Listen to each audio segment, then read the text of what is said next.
Habang umiikot nga itong machine ko ay napansin ko yung kulay blue na roller na nasusunog na. Maitim na kasi yung dulo. Yan kasi ang nagsisilbing lock kaya mahirap kung tuloy ang isang masusunog. Kaya naman pagkatapos ng ginagawa ko ay kumuha ko ng tools para baklasin at agad na mapalitan. At ito nga ang nangyari mga idol, nasunog yung dulo ng roller. Kaya naman kinuha ko na kagad yung kapalit at agad ko itong sinit up para mapalitan kaagad. At habang sinisit up ko nga yan mga idol ay biglang dumating si amo at tiningnan kung anong nangyayari dun sa pwesto ko at nakita niya nga yung roller na nasunog, kaya kinuha niya kagad yung roller at tiningnan mabuti. At ayan nga, makikita nyo nakakunot na kagad yung kanyang noo at yung mata na lang yung makikita mo na singkit. Pero syempre hindi yan galit si amo, ganyan lang talaga yan kasi mainit. Pero alam ko na kung anong iniisip ni amo. Rico, gastos na naman to.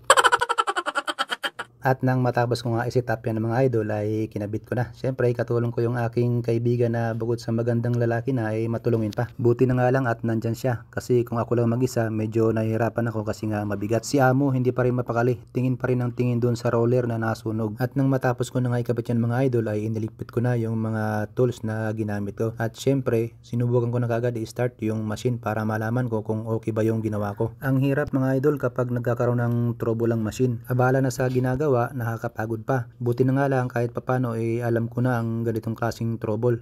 Alam ko na kung paano ayusin. Nung una talagang wala akong alam pagka may mga ganitong trouble. Kaya pag may problema ang machine, lagi kong sinasabi kay amo. At kapag inaayos ni amo, tinatandaan ko yung trouble. Para pagka nangyari ulit, alam ko na kung anong gagawin. At matapos ko nga ma-check yung mga idol, ito ang resulta. Okay na okay daw mga idol, kaya tuloy ang trabaho natin.